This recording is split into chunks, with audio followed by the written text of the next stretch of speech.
Guys, Ram Ram साਰਿਆਂ आज हम पढ़ेंगे मेडिकल फिजियोलॉजी में नर्वस सिस्टम पढ़ेंगे। Introduction to nervous system. ये नर्वस सिस्टम का फर्स्ट चैप्टर। इसमें क्या हो रहा है, nervous system control all the activities of the body, मतलब बॉडी की सारी एक्टिविटी को कंट्रोल करता है ये। It is quicker than other system, other control system in the body. तो बॉडी का अदर कंट्रोल सिस्टम से क्विक है, ये तेज़ है। नेमली एंडोक्राइन सिस्टम से भी तेज़ है ये। Primarily nervous system is divided into two part, दो पार्ट्स में बटा हुआ रहता है, सेंट्रल नर्वस सिस्टम और peripheral nervous system, CNS PNS।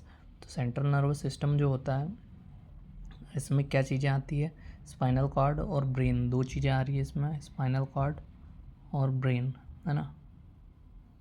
और जो PNS है वो ऑटोनॉमिक नर्वस सिस्टम, और एक और सिस्टम होता है उसमें, ठीक है। तो सेंट्रल नर्वस सिस्टम की बात करें पहले, तो सेंट्रल नर्वस सिस्टम जो होता है इंक्लूड उसमें रहता है ब्रेन और स्पाइनल कॉर्ड, मैंने बताया था। It is formed by neurons and supporting sales, मतलब बना हुआ रहता है, न्यूरॉन से बना हुआ रहता है और सपोर्टिंग सेल्स है, तो इसको न्यूरोग्लिया बोलते हैं, जो सेल्स होती है उनको। Structure of brain and spinal cord are arrange in 2 layers, 2 layers में अरेंज रहता है। ऊपर फोटो दिख रही होगी आपको, उनके नाम है grey matter and white matter, जिसको ग्रे मैटर और वाइट मैटर बोलते हैं। ग्रे मैटर जो होता है is formed by nerve cell bodies and the proximal part of nerve fibre. तो ये नर्व सेल बॉडीज़ और नर्व फाइबर से बना होता है और arising from the nerve cell body. White matter जो होता है वो remaining part of nerve fibre, मतलब जो ग्रे मैटर है वो बन रहा है नर्व सेल बॉडीज़ और प्रोक्सिमल पार्ट से, लेकिन जो वाइट मैटर है वो बन रहा है बाकी बचे हुए नर्व फाइबर के पार्ट से। अब ब्रेन में जो होता है, white matter is placed the inner part of the grey matter is placed.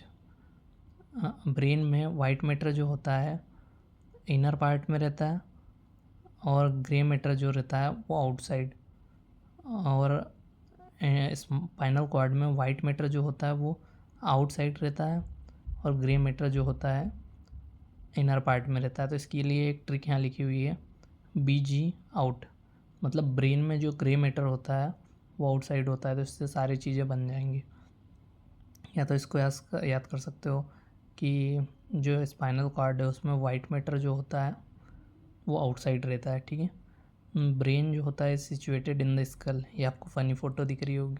Brain की बात की थी हमने, brain is situated in the skull, ये फ़नी फ़ोटो दिख रही होगी आपको, तो इसमें आपको पता चल जाएगा it is situated as spinal cord in the vertebral canal through the foramen magnum. ये वाली फ़ोटो में आप देखेंगे कि ये फोरामेन मैग्नम में से निकल रही है vertebral column canal of the skull bone.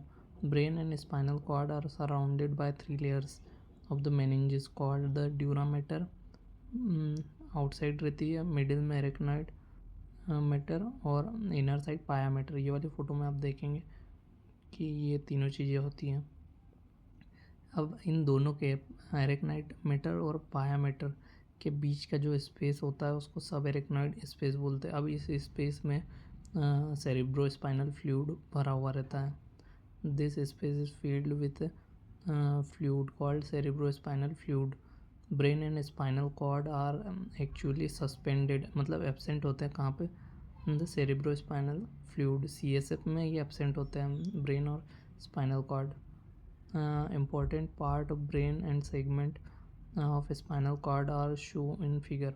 तो हम यहाँ पे देखेंगे कि क्या क्या चीज़ें दिख रही है स्पाइनल कॉर्ड और ब्रेन की। तो ब्रेन में दिख रहा है मिड ब्रेन दिख रहा है आपको, पोन्स दिख रहा है और मेड्यूला ऑब्लांगेटा दिख रहा है, सेरिब्रम दिख रहा है ऊपर और नीचे पीछे वाला पार्ट सेरिबेलम, ये सर्वाइकल सेगमेंट है, यहाँ से जुड़ी हुई है ये, और ये फोरामेन मैग्नम से ये स्पाइनल कॉर्ड निकल रही है। तो स्पाइनल कॉर्ड का ये थोरेसिक सेगमेंट है, लंबर सेक्रल कोकेक्सियल सेगमेंट, ठीक है। अब बात करें ब्रेन के पार्ट की, तो ब्रेन 3 पार्ट में डिवाइड होता है, 3 मेजर डिवीज़न होते हैं। प्रोसेंसेफेलॉन मतलब फोर ब्रेन, मेसेंसेफेलॉन होता है एक, मिड ब्रेन, और रोम्बेनसेफेलॉन मतलब हाइंड ब्रेन। तो 3 पार्ट हो गए ब्रेन के।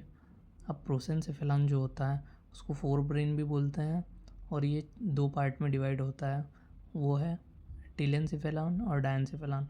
तो टीलेंसिफेलॉन जो होता है इसमें क्या होता है कि cerebral hemisphere, basal ganglia, hippocampus और एमाग्डाला न्यूक्लियस ये होते हैं इसमें। और डायंसिफेलॉन जो होता है उसमें थैलेमस, हाइपोथैलेमस, मेटाथैलेमस और सबथैलेमस होता है, मतलब टीएचएमएस होता है। मेसेंसेफेलॉन की बात करें तो ये मिड ब्रेन बोलते हैं इसको, इसमें अभी कोई ज़्यादा ये नहीं है। रोम्बेनसेफेलॉन जो होता है, तो रोम्बेनसेफेलॉन को बैक ब्रेन बोल सकते हैं या हैंड ब्रेन बोल सकते हैं। ये डिवाइड होता है 2 पार्ट्स में।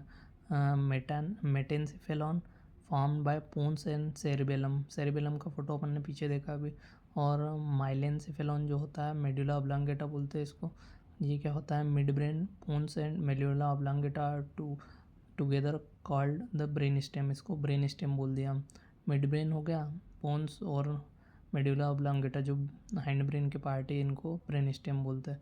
अब बात करते हैं, ये तो हो गया था अपना कौन सा, सीएनएस, सेंट्रल नर्वस सिस्टम, जो मिडिल चीज़ों को कंट्रोल करता है, मतलब मिडिल में रहेगा जो। लेकिन पेरीफेरी को कौन कंट्रोल करेगा, तो पेरीफेरल नर्वस सिस्टम जो होता है ये पेरीफेरल चीज़ों में काम में आता है, लेकिन इसमें भी सेंट्रल नर्वस सिस्टम जैसे कुछ बोल सकते गुण होते हैं। Peripheral nervous system is formed by neurons and other processes present in all region of the body. It consist of cranial nerve, इसमें क्रेनियल नर्व होती है जो 12 क्रेनियल नर्व होती है, अराइजिंग फ्रॉम ब्रेन, ब्रेन से अराइज हो रही है जो, मतलब शुरुआत उनकी स्टार्टिंग वहाँ से हो रही है। और स्पाइनल नर्व होती है arising from the spinal cord, और स्पाइनल कॉर्ड से स्पाइनल नर्व निकलती है। It again divide into 2 sub division, अब 2 सब डिवीज़न में ये भी बटा हुआ है, peripheral nervous system, somatic nervous system और ऑटोनोमिक नर्वस सिस्टम। ऑटोनोमिक मतलब ऑटोमेटिक जो काम करें, इसका कंट्रोल नहीं रहता, वो हो गया ऑटोनोमिक नर्वस सिस्टम। और सोमेटिक का मतलब हो रहा है कि जो कंट्रोल करता हो चीज़ों को, तो ये हो गया सोमेटिक नर्वस सिस्टम जो होता है concern with somatic function. It includes the nerve supplying the skeletal muscle, और somatic nervous system is responsible for muscular activity and movement of the body. अब हाथ पैर चल रहे हैं जैसे ये तो ये कंट्रोल कर रहा है सोमेटिक नर्वस सिस्टम, क्योंकि यहाँ पे बोला है मस्कुलर एक्टिविटी के लिए है, ठीक है, और मूवमेंट के लिए है। तो मूवमेंट और मस्कुलर एक्टिविटी के लिए सोमेटिक नर्वस सिस्टम है, मतलब कंट्रोल में है। लेकिन autonomic nervous system is concern with regulation of visceral and vegetative function, मतलब जो इंटरनल बॉडी पार्ट है वो ऑटोनोमिक होते हैं, सारी चीज़ें ऑटोमेटिक भी हो रही है ना, तो ये ऑटोनोमिक नर्वस सिस्टम कंट्रोल करेगा इसको। So it is otherwise called vegetative और इन्वॉल्यूमेंट्री नर्वस सिस्टम बोलते हैं, जो अपने आप ही काम करता है। ऑटोनोमिक नर्वस सिस्टम जो होता है consist of 2 division, sympathetic division and parasympathetic division. तो सबसे पहले बात कर लेते हैं ब्रेन की। तो ब्रेन जो होता है वो 3 पार्ट में बटा है, prosencephalon, mesencephalon, rhombencephalon, fore brain, mid brain, hind brain. उसमें जो फोर ब्रेन होता है वो 2 पार्ट में बटा हुआ है, टीलेंसेफेलॉन, डायंसेफेलॉन। तो टीलेंसेफेलॉन में क्या क्या चीज़ आ गई, cerebral hemisphere, basal ganglia, hippocampus, amygdaloid nucleus हो गया है। डायंसेफेलॉन में टीएचएमएस बोला था, thalamus, hypothalamus, metathalamus, subthalamus. Mesencephalon जो मिड ब्रेन होता है उसका कोई पार्ट नहीं है, लेकिन रोम्बेनसेफेलॉन जो हाइंड ब्रेन या पीछे वाला जो दिमाग होता है, छोटा दिमाग बोल सकते हैं इसको, ये होता है मेटेनसेफेलॉन और माइसिलेनसेफेलॉन बोल सकते हैं। तो उसमें मेटेनसेफेलॉन में पोन्स और सेरिबेलम आ रहे हैं, और माइलेनसेफेलॉन में आ रहा है मेडुला ऑब्लांगेटा।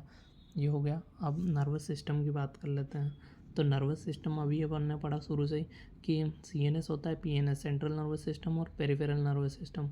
तो यहाँ सेंट्रल नर्वस सिस्टम 2 पार्ट में डिवाइड है, स्पाइनल कॉर्ड और ब्रेन।